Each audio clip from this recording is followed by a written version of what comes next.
Hola, espero que se encuentren bien el día de hoy. Como lo notaron, nuestro equipo se va a encargar de hacer un pequeño recorrido sobre la ciencia y tecnología en el Renacimiento. Así que, comencemos. Primero, ¿qué es el Renacimiento? El Renacimiento fue un amplio e importante movimiento cultural producido en Europa en los años 15 y 17. El Renacimiento se caracterizó por el retorno a las raíces grecolatinas clásicas de Occidente, lo cual significó un cambio en sus mitos, discursos y filosofía, luego de siglos de pensamiento dogmático religioso.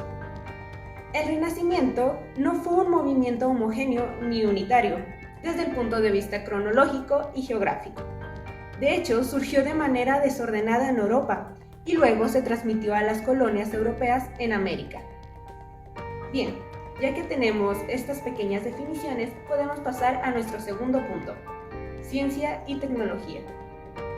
Las ciencias buscan comprender el universo y su funcionamiento, explicando reglas, procedimientos y sistemas que hacen que el cosmos exista tal y como es. Las tecnologías modifican al mundo de acuerdo a las necesidades humanas. Su objetivo no es entender al universo, sino moldearlo para hacerlo mejor para nosotros.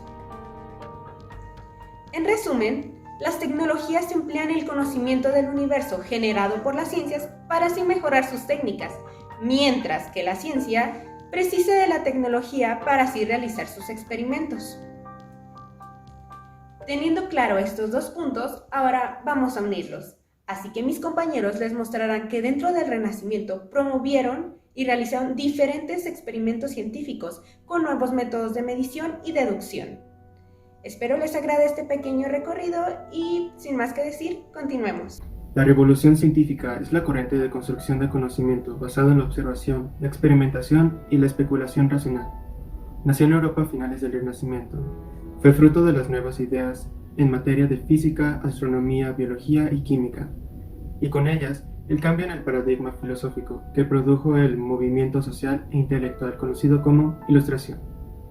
Los pensadores de la época tuvieron que enfrentar, en general, problemas para compatibilizar esta nueva concepción del conocimiento con las creencias religiosas imperantes, ya que en muchos casos los nuevos descubrimientos contradecían los saberes que sostenía la Iglesia.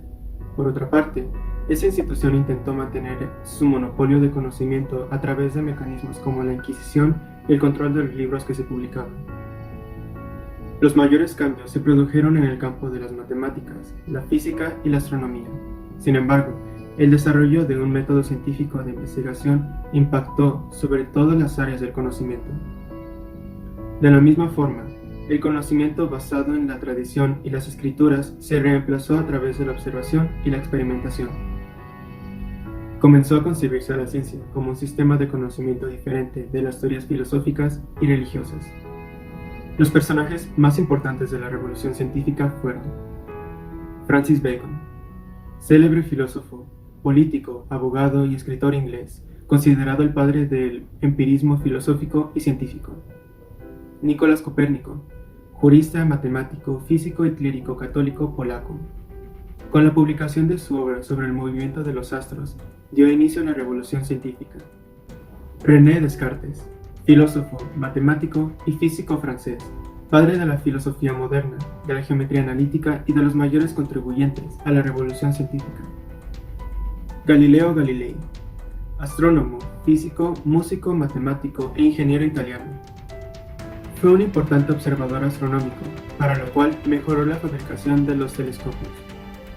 Robert Boyle, filósofo natural, teólogo cristiano, químico, físico e inventor de origen inglés, célebre por su formulación de la ley de Boyle, uno de los principios que rigen el comportamiento de los gases. Isaac Newton, físico, teólogo, filósofo, alquimista, inventor y matemático inglés. Su obra, Principios Matemáticos de Filosofía Natural, revolucionó el entendimiento físico del mundo y sembró las bases para el surgimiento de esta ciencia. Tycho Brahe, astrónomo danés. Su obra permitió consolidar el estudio astronómico de manera sistemática y no mediante observaciones ocasionales. William Gilbert, filósofo natural y médico inglés, pionero en el estudio del magnetismo. Fue uno de los pioneros en el estudio de la electricidad a partir de la electrostática. Johannes Kepler, astrónomo y matemático alemán, célebre por sus leyes sobre el movimiento de los astros celestes en su órbita alrededor del Sol. Entre sus principales aportes a la comprensión que tenemos hoy del universo están el modelo heliocéntrico del sistema solar, apoyo del atomismo por encima de las teorías aristotélicas de la materia, avances en la anatomía humana y descarte de las teorías de Galeno, separación de la química y la alquimia, desarrollo de la óptica, primeros experimentos con la electricidad, el renacimiento en la industria y tecnología. Se hicieron progresos en medicina y anatomía, especialmente tras la traducción en los siglos XV y XVI de numerosos trabajos de Hipócrates y Galeno. También fueron traducidos en el siglo XVI algunos de los más avanzados tratados griegos sobre matemáticas. Entre los avances realizados destacaron la solución de ecuaciones cúbicas y la innovadora astronomía de Nicolás Copérnico, Tycho Brahe y Johannes Kepler. A finales del siglo XVI, Galileo ya había dado un paso fundamental al aplicar modelos matemáticos a la física. El uso de pólvora transformó las tácticas militares entre los años 1450 y 1550, favoreciendo el desarrollo de la artillería, que mostró sus efectos devastadores contra los muros de piedra de castillos y ciudades. El ejército medieval, encabezado por la caballería y apoyado por arqueros, fue reemplazado progresivamente por la infantería, provista de armas de fuego y picas. Tales fuerzas formaron los primeros ejércitos permanentes de Europa.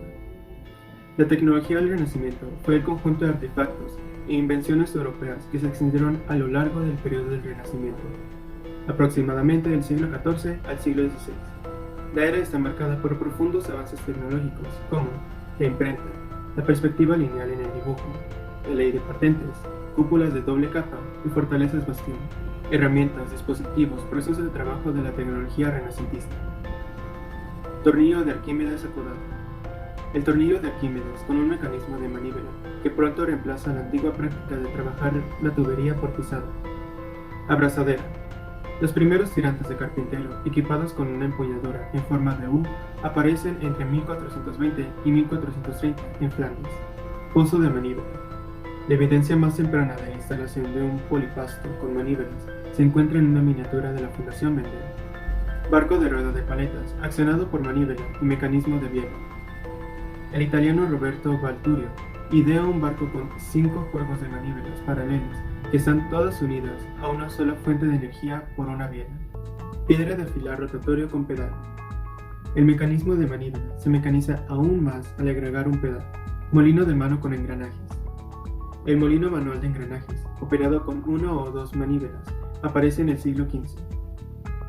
Mosquete de granada. Se exhibe en Múnich 2 mosquetes de granada alemanes del siglo XVI que funcionan con un mecanismo de bloqueo de rueda. Sin duda alguna, durante el Renacimiento surgieron diferentes hechos históricos que dieron inicio a una nueva modernidad, en la cual hubo diferentes aportaciones científicas y tecnológicas hacia la astronomía. En el siglo XV se renovó el interés en el estudio de los cielos gracias en parte a la Escuela de Traductores de Toledo, creada por el rey Alfonso X, quienes empezaban a traducir antiguos textos astronómicos. Personajes como Johann Müller Regiomontano comenzaron a realizar observaciones astronómicas y a discutir las teorías establecidas al punto que Nicolás de Cusa, en 1464, planteó que la Tierra no se encontraba en reposo y que el universo no podía concebirse como finito, comenzando de alguna manera a resquebrajarse el sistema imperante hasta ese momento. Nicolás Copérnico retoma las ideas heliocentristas y propone un sistema en el cual el Sol se encuentra inmóvil en el centro del universo y a su alrededor giran los planetas en órbita con movimiento perfecto, es decir, circular. Este sistema copernicano, sin embargo, adolecía de los mismos o más errores que el geocéntrico, postulado por Ptolomeo, en el sentido de que no explicaba el movimiento retrógrado de los planetas y erraba en la predicción de otros fenómenos celestes. Copérnico, por tanto, incluyó igualmente epiciclos para aproximarse a las observaciones realizadas. Tycho Brahe fue un gran observador del cielo y realizó las más precisas observaciones y mediciones astronómicas para su época, porque tuvo la capacidad económica para construir su propio observatorio e instrumentos de medición. Las mediciones de Brahe no tuvieron mayor utilidad hasta que Johannes Kepler las utilizó.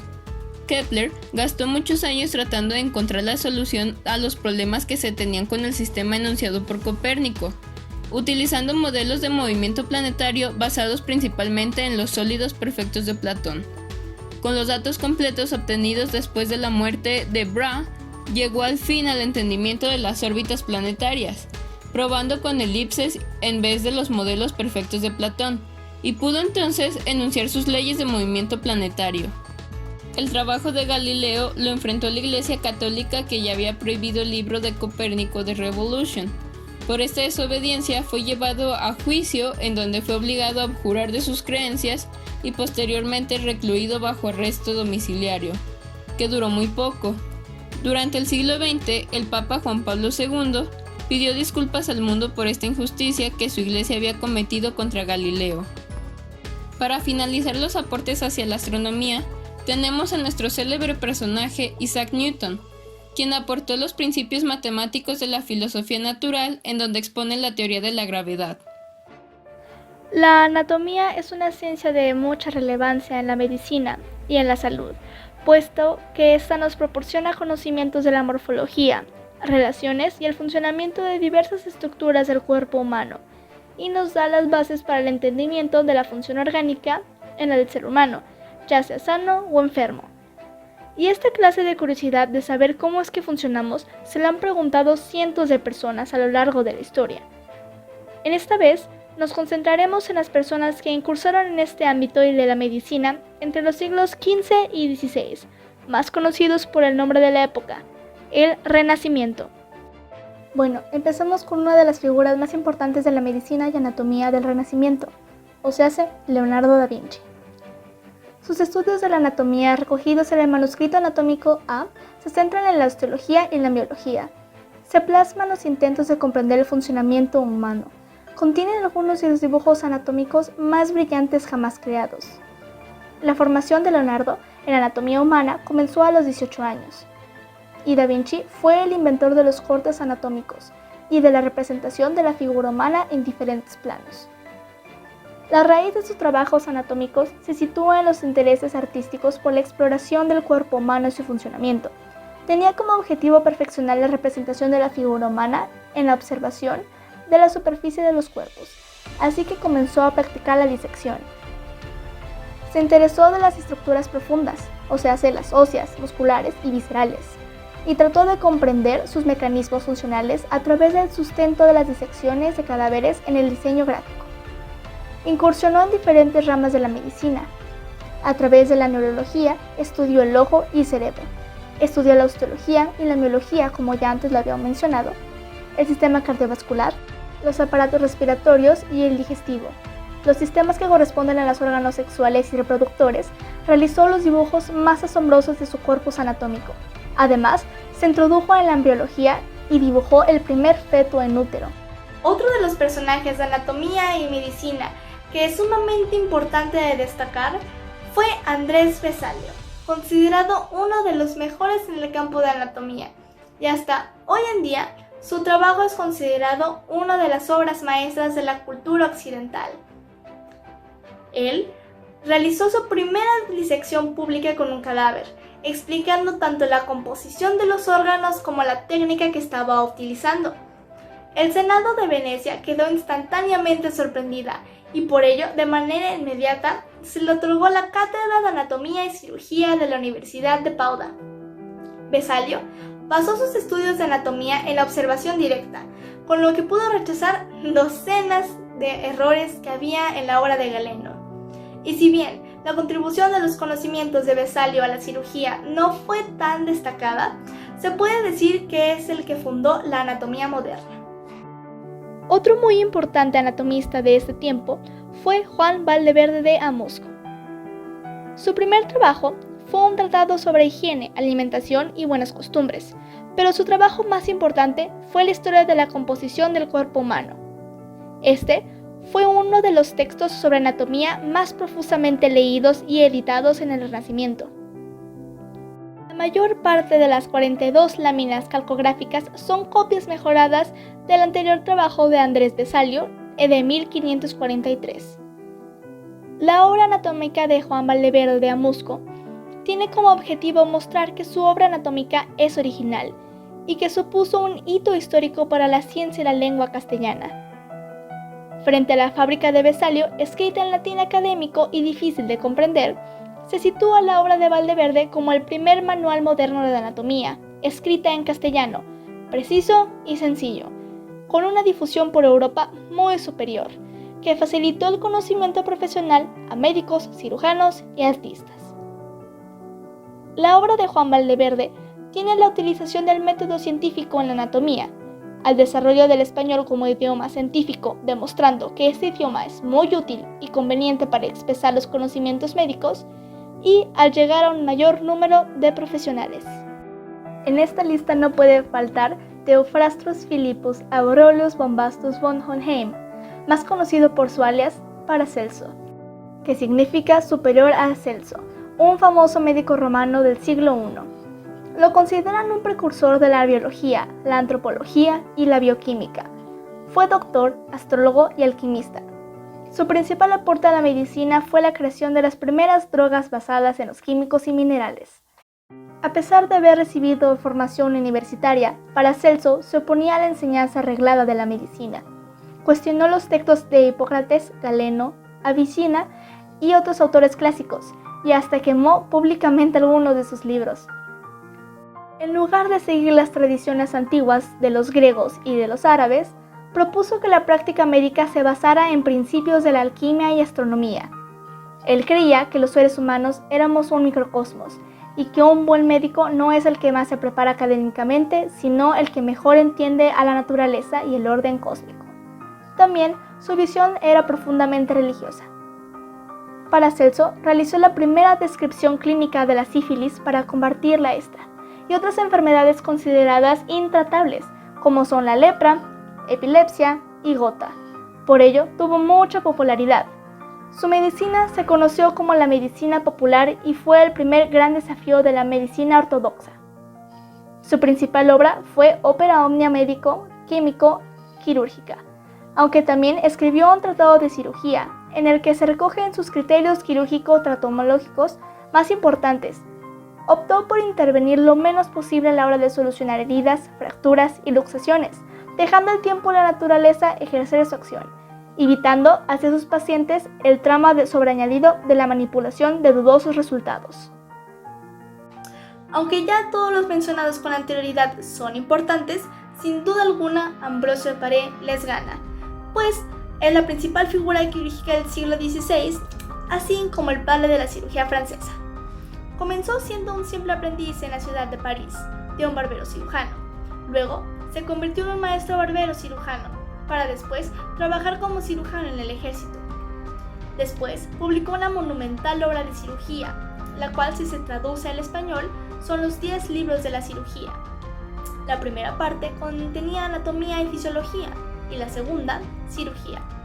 En esta se describían muchas técnicas quirúrgicas, siendo una de las más significativas el uso de ligaduras de grandes vasos en las amputaciones. También, él usaba un torniquete en sus amputaciones para mantener los músculos retraídos en la piel, evitar la pérdida de sangre y embotellar la sensibilidad. Definió así los objetivos de la cirugía anatómica del siglo XVI. También describió un nuevo método para el tratamiento de armas de fuego, la cual ya todos conocemos, y es el lavado, que difiere del método clásico. También fue el primero en describir la fractura de cuello femoral y los desprendimientos epifisarios en los niños. También describió un nuevo método para la reducción de luxación glenohumeral. Paré fue el primero en describir una fractura abierta tratada con éxito sin amputación. Y aquí la parte sorprendente, pues fue el propio Paré el paciente, porque sufrió una fractura abierta de tibia y peroné tras recibir una coz de su caballo. Por otra parte, diseñó una gran variedad de forceps, instrumentos y férulas de todas las clases. Con la ayuda de fabricantes de armaduras, también diseñó miembros artificiales de hierro, perfeccionó el banco hipocrático para la reducción de luxaciones y diseñó un corsé para la escoliosis y una bota para pies ambos. Además, en su obra Monstruos y Prodigios se recogen de forma pionera imágenes de patología y ortopédica. Podemos concluir diciendo que la ciencia es un conjunto de conocimientos, mientras que las técnicas actuales están basadas en el método científico, que ha permitido obtener poderosos recursos para dominar el medio en el que vive el hombre. Durante la era del Renacimiento se nos vendió un panorama histórico en el cual pudimos evolucionar en diferentes aspectos y ámbitos, como por ejemplo tanto en filosofía, humanismo y los más importantes, los avances y aportes científicos y tecnológicos. Como lo vimos en el presente video, durante este periodo de tiempo surgió la revolución científica y nos trajo consigo aportes muy importantes como la elaboración del telescopio de Galileo Galilei, las leyes de Kepler, los trabajos de Hipócrates y Galeno, la llegada de la imprenta, las leyes gravitacionales de Isaac Newton, entre otros aportes.